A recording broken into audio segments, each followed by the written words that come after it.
My name is Hans, and for 5 years, I have called the old Whitaker House on Essex Street in Salem, Massachusetts, my home.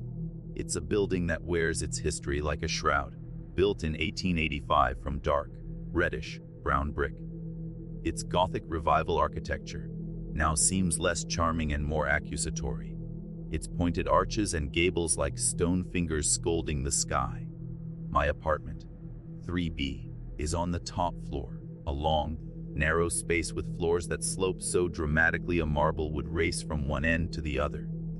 It was cheap, and for a historian like me, the character was a fair trade for the drafts and the strange, groaning noises the structure made at night. The whispers began my second Halloween there. At first, I dismissed them as the wind, a trick of the old window frames. It was a low, sibilant sound, like dry leaves skittering across pavement, but with a rhythm that suggested speech, a language just beyond the edge of comprehension. It seemed to seep not through the windows, but through the very walls themselves, a porous intrusion from somewhere else. I mentioned it to Mrs. Gable in 2A, an elderly woman who had lived here for 40 years. She just nodded, her knotted hands worrying the hem of her cardigan. The October voices. She called them a neighborhood legend. They mean no harm, just the city playing tricks.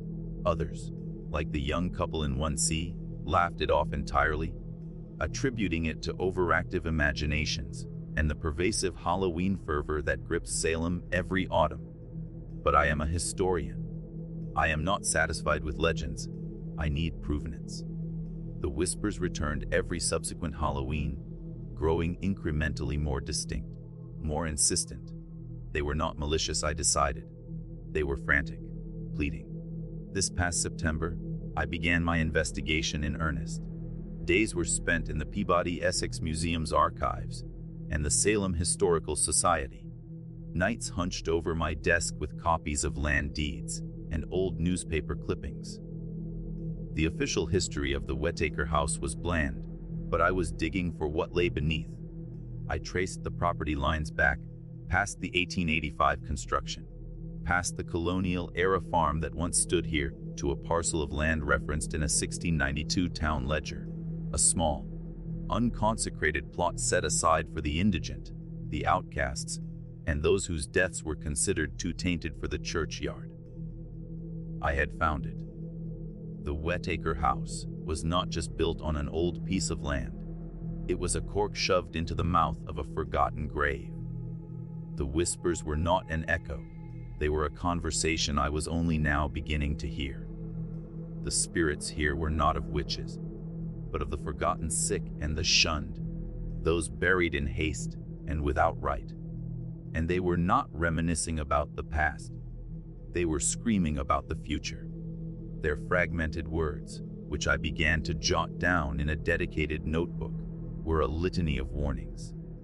The foundation cracks. The seal weakens when the veil thins. It hungers for the light.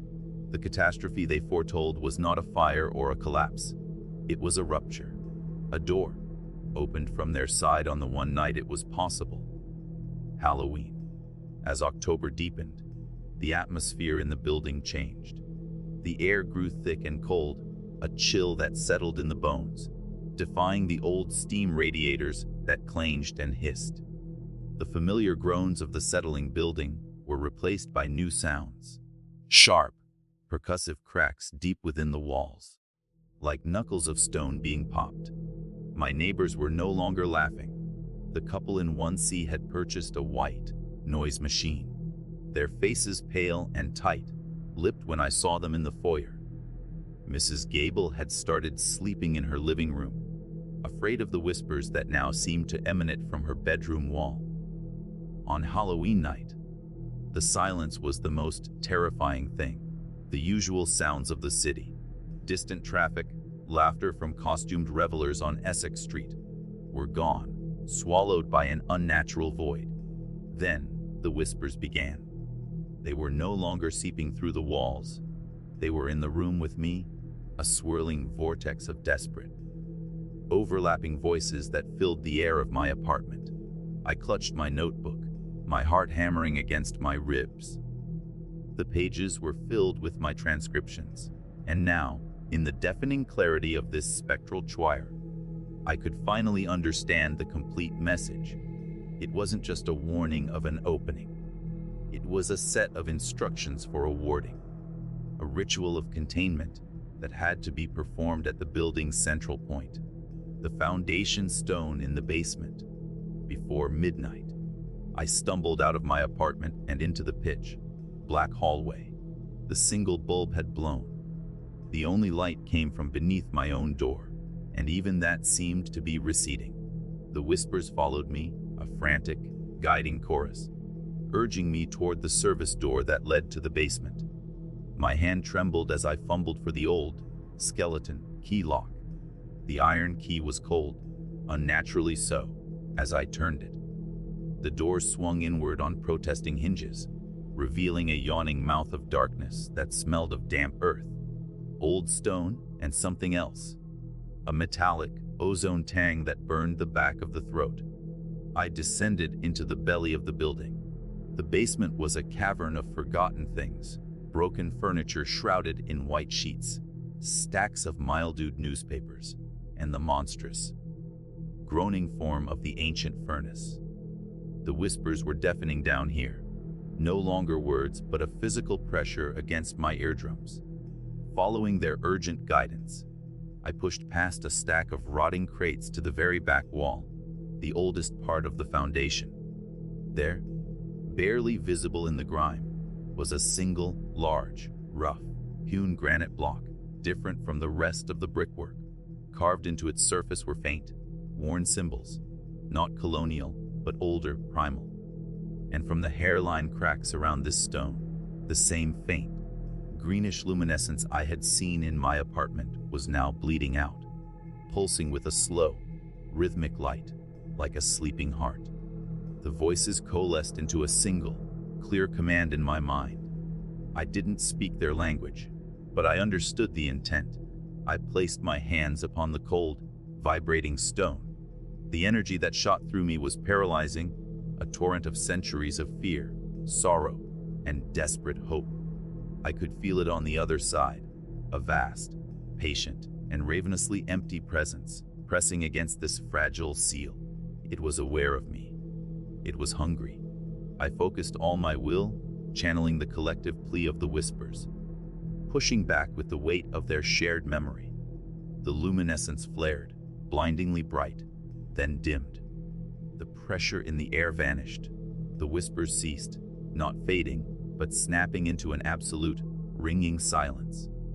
I don't know how long I knelt there, my forehead pressed against the now cold, dormant stone. When I finally climbed back up to the world of the living, it was past midnight. The building was silent, but it was the normal silence of a sleeping house. The oppressive chill was gone. I sat in my armchair until dawn, watching the normal, cheerful light of a new day filter through my windows. Nothing has happened since. The whispers are gone. My neighbors have chalked it up to a collective hallucination, a shared seasonal stress. Mrs. Gable is back in her bed. The couple in 1C took down their Halloween decorations early. But I know the truth. I am the sole curator of a terrible secret. The Whitaker house is quiet now, a monument to a catastrophe averted. But every time I feel a draft, or hear the house settle, I remember the cold, intelligent hunger on the other side of that stone. And I know, with a certainty that chills me more than any ghost, that the door may be closed, but the lock is still very, very old.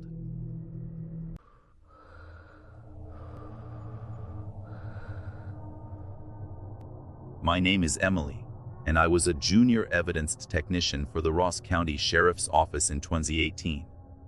The horror that unfolded that Halloween didn't begin with a bang, but with a whisper of misplaced seeds on a polished wood floor. It was in Chillicothe, Ohio, a town known for its ancient Hopewell mounds and quiet, tree-lined streets, that the legend of the Jacko, Lantern Killer, was born. The first call came in at 10:17 p.m. from a house on Paint Street, not far from the high school. The party had been loud, a typical college-age gathering, until someone found the back door open, and a girl named Sarah Henderson alone in the pantry. Her life ended not with a gun or a knife, but with a brutal, crushing force. I arrived with Detective Miller, my boss, a man whose face was a roadmap of tired cases. The scene was chaos punctuated by a profound, sickening silence in one specific area, the pantry. The air was thick with the smell of cheap beer and pumpkin spice, but underneath it was something else, something coppery and raw. That's when I saw them. On the floor, leading right to the pantry threshold, was a trail of pumpkin seeds. They weren't random, they were placed, one after another, like a grotesque breadcrumb trail. He left a calling card, Miller muttered, his voice gravelly. I bagged each seed, my hands trembling slightly. It felt ritualistic. The second attack was 2 nights later, at a barn party out on Delano Road, past the last streetlight. This time, the victim was a young man, Mark, found in the cornfield adjacent to the property. The corn stalks were tall and brittle, their dried leaves whispering secrets in the night wind. The killer had moved through the crowded barn, a figure in a jack-o'-lantern mask that nobody remembered inviting. Again, the same method. Again, the seeds. This time, they were scattered around the body like some pagan offering. The mask was different, witnesses said. The first had a triangular-eyed sneer. This one had round, astonished eyes and a jagged, downturned mouth. Both were described as unnervingly real, the orange skin appearing waxy and thick. The town was paralyzed. Halloween, our favorite holiday, became a curse. Parents kept their children indoors, canceling trick or treating for the first time in Chillicothe's history. Patrols were doubled. We worked out of the sheriff's office on North Paint Street, the fluorescent lights humming a constant, anxious tune. We had nothing. No fingerprints, no DNA, no witnesses who could give a useful description beyond the mask. The killer was a ghost, a seasonal phantom who wore a different grotesque face each time. The press had a field day, and the name, Jack-o'-lantern Killer, was splashed across every news channel from Columbus to Cincinnati. The break came from the State Forensics Lab in London, Ohio. I had submitted the masks, carefully recovered from dumpsters near each scene. The report made my blood run cold. The material was primarily cucurbita pepo, pumpkin flesh, but it was cross, linked with a collagen matrix and human skin cells. The masks weren't carved from pumpkins. They were a composite, a bioengineered horror grown and shaped into those terrifying visages. The pumpkin seeds found at the scenes were all from a specific, heirloom variety known as a Long Island cheese pumpkin. Miller looked at me, his exhaustion replaced by a sharp, focused energy. Who in this town knows more about pumpkins than anyone else? His name was Old Man Hemlock, though his real name was Elias Hemlock. He owned Hemlock's Harvest Patch, a popular pick, your own pumpkin farm on Route 50, just east of town. He was a fixture, a kindly, weathered man in overalls who gave free cider to children and donated his largest pumpkins to the school for carving contests. We drove out there on November 1st, the day after Halloween. The festival was over, and the farm was deserted, the fields a wasteland of rotting pumpkins and trampled vines. The air was sweet with the smell of decay. Behind his rustic, picture-perfect barn was a larger, older silo he used for storage. The padlock on the door was new and heavy. When we broke the lock and swung the door open, the smell that hit us was not of pumpkins. It was the cloying, metallic scent of blood and the chemical tang of preservatives. Industrial freezers hummed against one wall, but it was the center of the silo that made me gasp and stumble back. A massive, complex structure of wooden stakes and chicken wire had been built, and onto this frame, a gigantic, monstrous jack-o'-lantern face was being molded. It was 10 feet across, its features a screaming, tortured rictus.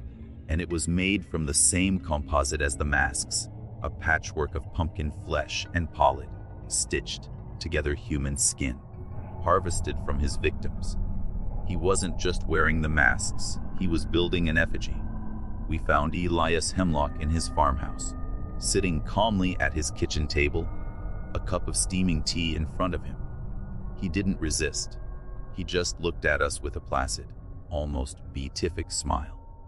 In the interrogation room, under the relentless glare of the single overhead light, he confessed everything. He spoke not of murder, but of harvest. He believed in the Great Pumpkin, a deity from the Peanuts comic strip twisted into a vengeful, hungry god. He said the Great Pumpkin rose from the most sincere pumpkin patch to deliver toys, but it was weak, starved of the sincerity of modern souls. His job, his sacred duty, was to provide a suitable vessel and the spiritual energy required. The masks were trials, he explained, practice for the final, grand vessel. The souls of the young and vibrant, he believed, were the most potent. He harvested them, as one would harvest the finest fruit from the vine, and he wove their essence, their sincerity, into the very flesh of his creation. The seeds were a blessing, a promise of future growth. He saw himself as a faithful servant, a farmer tending to the most important crop of all. Detective Miller sat in stony silence, but I felt a deep, existential dread settle in my bones. This wasn't the work of a monster you could understand through rage or psychosis. This was a man who genuinely believed he was doing good, who saw our terror as a holy offering. Elias Hemlock was convicted on multiple counts of murder and is now in a maximum security facility, but his silence is absolute. The case was closed. The town tried to heal, but every Halloween, when the air turns crisp and the leaves begin to fall, a part of Chillicothe holds its breath. I still work for the department, and I still have nightmares about that silo. The most terrifying part, the part that keeps me awake on Halloween night, isn't the memory of the masks or the seeds. It's the thought that Elias Hemlock was just a farmer. And a farmer's work is never truly done. He believed the Great Pumpkin was still out there, waiting in some sincere patch, waiting for a worthy offering. And on a quiet, dark Halloween night, when you see a flicker of orange in a field where no pumpkin should be, you can't help but wonder if he was right.